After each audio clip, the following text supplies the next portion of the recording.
अब आप भी मुझे बर्बाद करने का ख्वाब देखने लगे हैं? मिल गए हैं क्या मेरे दुश्मनों से? अरे क्या हो गया है? आज ठिकाने के बजाय मुझ पर क्यों बरस रहा है? मैंने क्या किया है? आपको नौकरी करनी थी तो मुझसे कहना था। मैं भी आपको ऐसी कहा कर सकता था। एक मुद्दत से उस शर्मा से मेरा एक्सपोर्ट में मुकाबला चल रहा है। जीरो कर दिया था मैंने उसे, जीरो। आज उसने भाई को भाई के सामने खड़ा कर दिया। शायद इसीलिए मेरा बिजनेस भी कम होता जा रहा है। तो रो क्यों रहे हो? करो मुकाबला। भैया दिन रात मेहनत कर रहे हैं, तुम भी मेहनत करो। बैठे बिठाए हराम की खाना छोड़ दो। हराम की मैं नहीं, तुम खा रही हो। बड़े भैया को नौकरी सिर्फ इसलिए करनी पड़ रही है ताकि वो तुम्हें और तुम्हारे परिवार वालों को पाल सके। बस नरेश, बस। क्यों भैया, क्यों बस करूं? क्या ये झूठ है कि आप इनका खर्चा चला रहे हैं? आपकी मदद करने के बजाय ये लोग आपके टुकड़ा पर ऐश कर रहे हैं। इससे कहो कि अपनी जबान को लगाम देने तो इसकी जबान जला दूंगी मैं। मर गए मेरी जबान जला देने वाले। इस वहम में मत रहना। मेरी खामोशी आने वाले तूफान का ऐलान है नरेश। जहन्नम में गई तुम्हारी खामोशी और आने वाला ऐलान। तुम दोनों की जुबान में जहर है, जहर। चलो तुम अपने कमरे में चलो। हद हो गई भैया, उसे जवाब देने के बजाय मुझे डांट रहे हैं। इससे कहीं चला जाए यहाँ से। ये तो मैं अपने घर आए हुए दुश्मन को भी नहीं कह सकता। ये तो मेरा भाई है। तो मैं अब आपकी दुश्मन हो गई? क्या बेकरी वाली बातें कर रही हो? चलो अपने कमरे में। ठीक है भैया, लगता है अब इस घर से भी मेरा दाना पानी उठ गया है।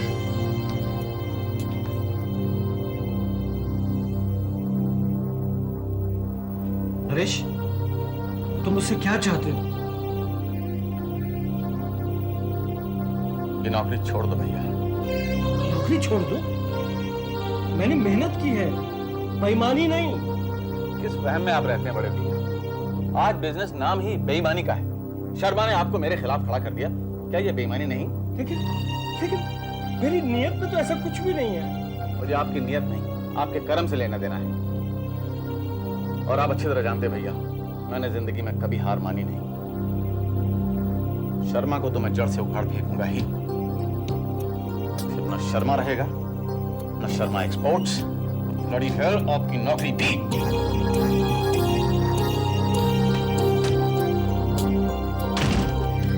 कैसे आदमी हैं आप भैया? कैसे आदमी हैं आप? एक लुच्चा लफंगा बेईमान आपको धमका के चला गया, अब आप गुनहगार की तरह खड़े सुनते रहे।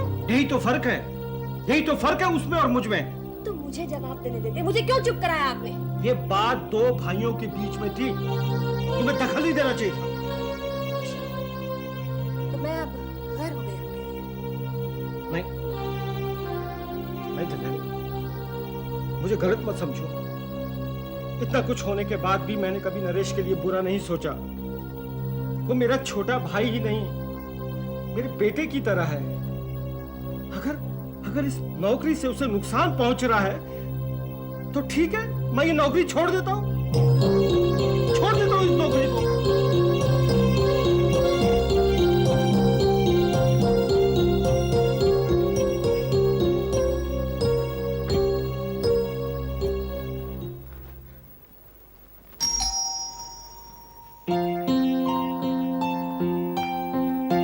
Hello Deepa. Hi Neha. Thanks for arranging the meeting. Not at all, you are most welcome. मिलिए। What a pleasant surprise. अरे तुमने मुझे बताया नहीं कि आ रही है। अगर मैं बता देती, it wouldn't have been a surprise, would it have? ये बात भी ठीक है। कैसी हो करण? मैं एकदम ठीक हूँ, तुम कैसी हो? ठीक हूँ। तुम दोनों अपनी शादी की फॉर्मेलिटीज बाद में डिस्कस कर लेना। सबसे पहले मैं एक बात बता दूं तुमको दीपा, आज से तुम मेरे प्यारे करण भैया की होने वाली वाइफ हो, यानी कि मेरी होने वाली भाभी। ओके? अच्छा एक बात बताओ, हमारे ऊपर वाला फ्लोर खाली है, तुम दोनों शादी के बाद वहाँ रहना पसंद करोगे या हम सब के साथ यहाँ नीचे इसी फ्लोर पे?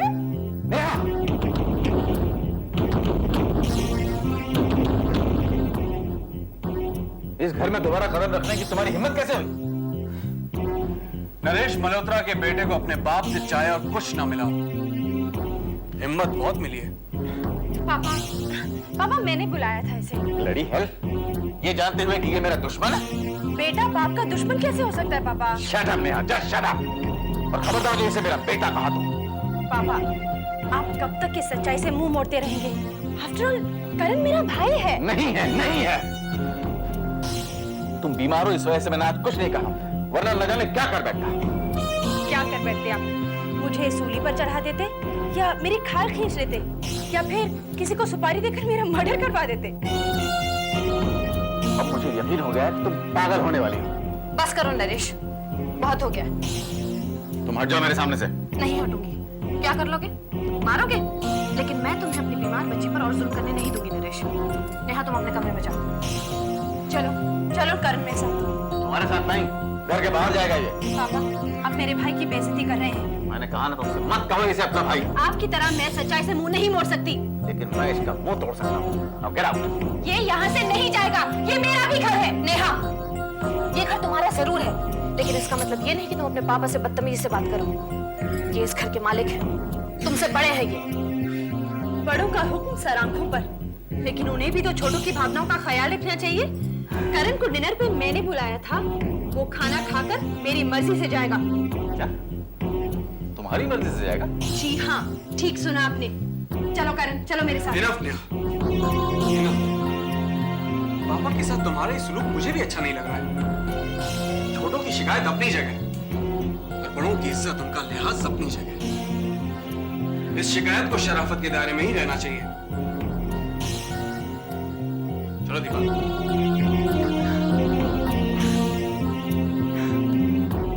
आज मैंने आपकी ये ज्यादती सह ली, लेकिन आइंदा अगर आपने मेरे किसी मेहमान के साथ इस तरह का सलूक किया या उसे बेइज्जत करके घर से निकाला, तो मैं घर छोड़कर चली जाऊंगी।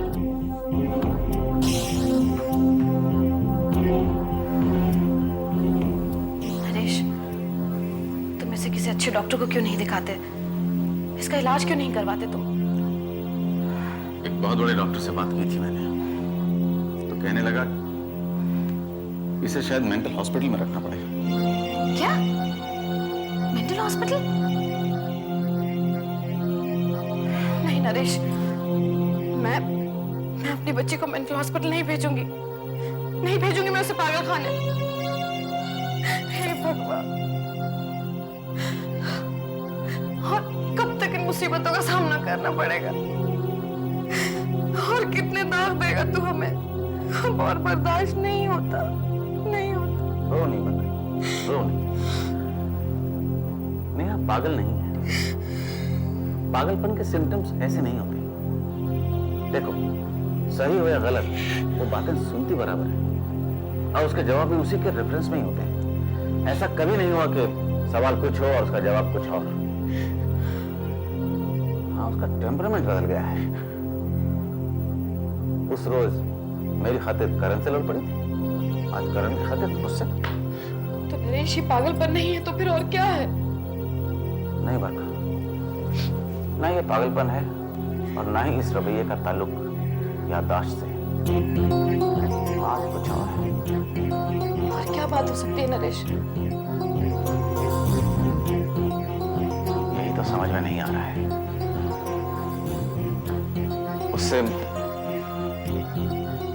मुझसे उसकी शिकायत तो हमेशा से रही है, लेकिन वो मुझसे प्यार भी कितना करती थी ये तुम भी जानती हो। लेकिन अब उसका ये रवैया, बदतमीजी, बगावत, इसका क्या मतलब? करण, नेहा ने अपने पापा के सामने कभी जबान नहीं खोली। उसने कभी इतनी बेलिहाजी से बात नहीं की। हमेशा रो रो कर शिकायतें करती रही, लेकिन आज उसके तेवर कुछ और ही थे। वो बराबर के जवाब दे रही थी। ताज्जुब तो मुझे भी हो रहा था, कहीं ये ड्रग्स का असर तो नहीं? ड्रग्स तो मैं उससे बहुत पहले से लेती रही हूँ और उससे कहीं ज्यादा, लेकिन मेरे साथ तो कभी ऐसा नहीं हुआ। दीपा, कभी कभी दिल भर जाए तो फट जाता है। जिंदगी भर पापा की वजह से उस घर में तनाव ही रहा है। नेहा निकी कभी खुश नहीं रही। निकी की हिस्ट्री तो तुम्हें मालूम ही होगी। अगर वक्त पर जावेद उसे थाम न लेता तो शायद उसका भी यही हाल होता। परिवार का सुख परिवार के बड़ों पर निर्भर करता है। अगर परिवार में सुख है, शांति है, खुशियां हैं। उस परिवार के लोग कभी गुमराह नहीं होते। तुम ठीक कह रहे हो करण। मेरी कहानी भी कुछ ऐसी ही है। मैंने ड्रग्स का सहारा क्यों लिया? सिर्फ इसलिए क्योंकि मेरे घर के हालात ठीक नहीं थे। तुम्हें याद है, तुम्हारी तरफ दोस्ती का हाथ पहले मैंने ही बढ़ाया था, सिर्फ यही सोचकर कि शायद तुम्हारे जैसा इंसान मेरी जिंदगी में आए और मैं बिखरने से बच जाऊं। I can understand। अच्छा, अब ये बताओ कि तुम क्या खाओगी? जो जिंदगी में कभी नहीं मिला। क्या? थोड़ा सा प्यार।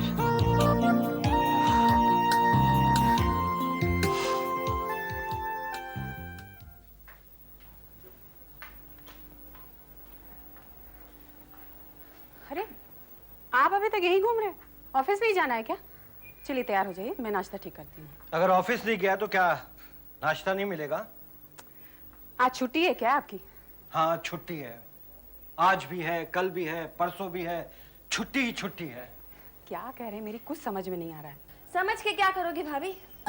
देवता स्वरूप भाई के लिए प्यार उमड़ा है इन्हें, प्यार। क्यों, आप क्या किया है इन्होंने? कुछ नहीं, अपनी ईमानदारी और मेहनत की वजह से शर्मा एक्सपोर्ट्स, नरेश एक्सपोर्ट्स पर हावी हो रहा था। उनके सारे ऑर्डर्स कैंसिल होकर इन्हें मिलने ही वाले थे कि इनका प्यारा भाई यहाँ चला आया और इन पे इल्जाम लगाने लगा कि अब ये भी उनके दुश्मन हो गए। बस भाई के लिए भाई की ममता जाग उठी और इन्होंने नौकरी छोड़ दी। ये क्या किया आपने? फिर उस खुदगर्ज के लिए गरीबी खरीद ली? मैं पूछती हूँ, क्या वही आपका सब कुछ लगता है? हम आपके कुछ भी नहीं लगते क्या? नहीं, हम इनके कुछ नहीं लगते। अपनों की छाती पर पैर रखकर मैं अपना कद नहीं बढ़ा सकता। नौकरी का क्या, और ढूंढ लूंगा। इससे अच्छी नौकरी कहाँ मिलेगी? इससे अच्छी ना सही, 2 रोटी कमानी है ना, कमा लूंगा। तुम लोग फिक्र मत करो। क्या 2 रोटी कमाना ही अशोक मल्होत्रा के जीवन का मकसद बन गया? कैलाश नाथ मल्होत्रा भी 2 रोटी से शुरू हुए थे। मत कीजिए ऐसी बातें, मत कीजिए। आप अपने भाई के प्यार में अंधे हो चुके हैं। महलों से सड़क पे आ गए हम, लेकिन आपकी आंखों पर से पट्टी नहीं उतरी। अरे क्या क्या जुल्म नहीं ढाया इसने हम पे। भिखारी बना के छोड़ दिया हमें। एक तो मौका मिला था हमें फिर से अपने पैरों पे खड़े होने का, लेकिन आपने खुद अपने पैरों पे कुल्हाड़ी मार ली। तुम सब क्यों इस कदर परेशान हो? नरेश मेरी कमजोरी है, ये सच है। इतना कुछ होने के बाद भी मेरी कोशिश है कि वो खुश रहे, हमें पहचाने, हमारे बीच में आई हुई दरार मिट जाए। भैया, पानी का बहाव उल्टा हो सकता है, सूरज पश्चिम से निकल सकता है, लेकिन नरेश कभी इंसान नहीं बन सकता। आप अशोक मामा की भावना को समझने की कोशिश क्यों नहीं करती? नरेश मामा से आप भी तो कम प्यार नहीं करती।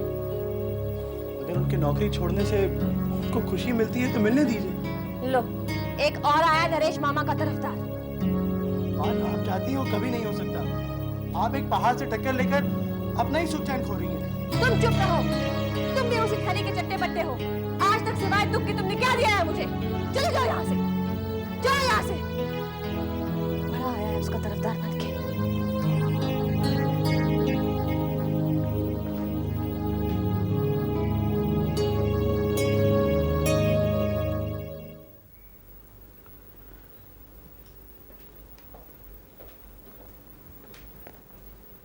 नेहा, पापा कहीं बेटा कैसी तबीयत अब? अच्छी है? उठो, चलो मेरे साथ। कहाँ? डॉक्टर नागपाल के पास। क्यों? बेटे, तुम्हारा पूरा चेकअप कराना चाहता हूँ। उफ पापा, मैं अच्छी भली हूँ। नहीं बेटे, अच्छी भली तो नहीं हो।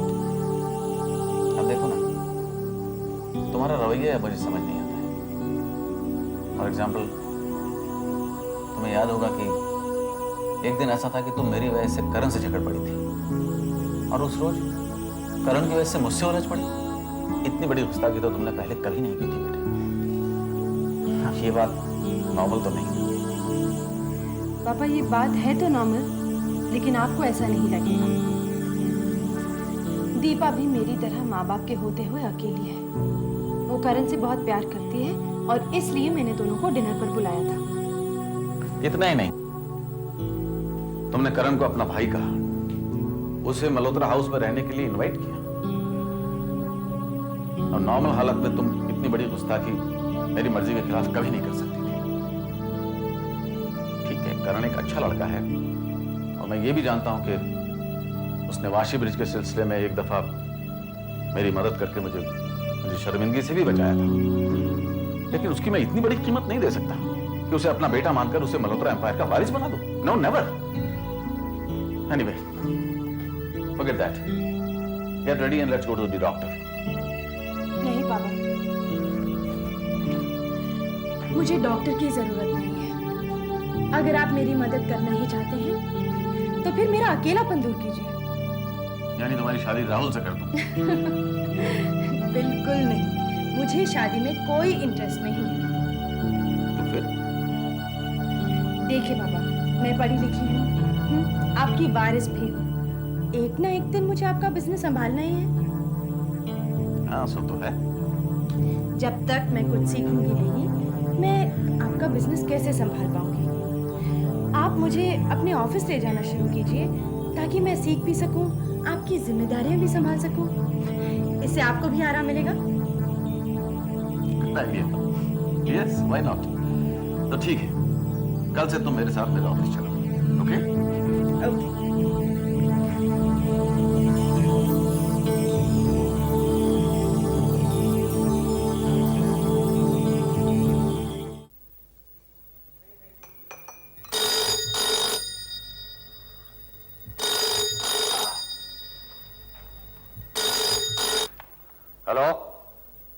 हाँ स्नेहा बेटी, बोलो क्या खबर है?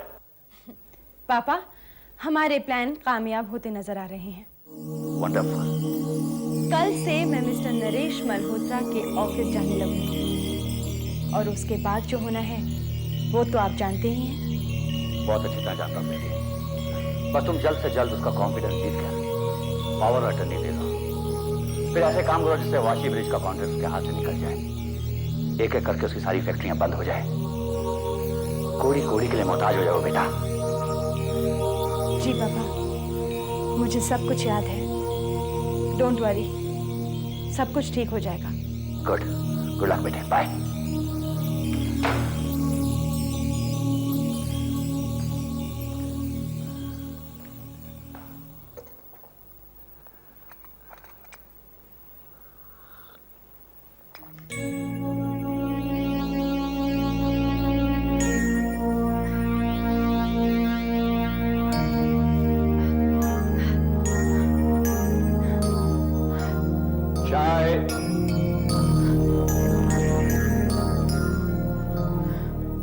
गरम गरम चाय आपके लिए।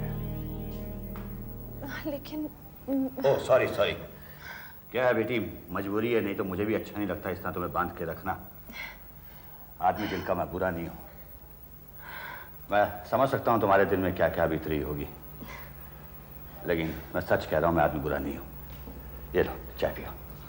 Thank you. Sorry.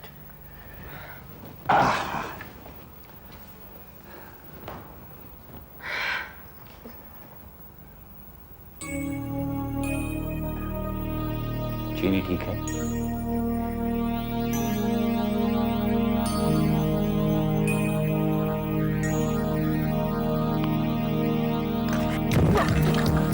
Stupid gun!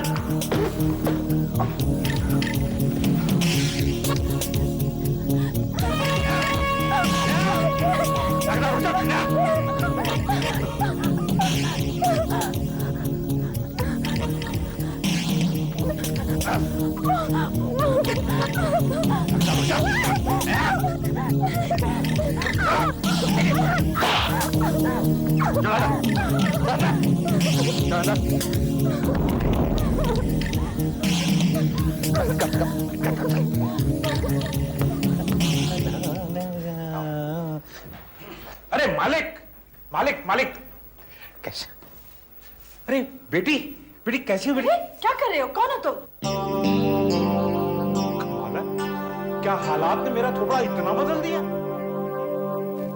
Neha, ये प्यारे लाल है। प्यारे लाल? प्यारे मुझे कुछ याद नहीं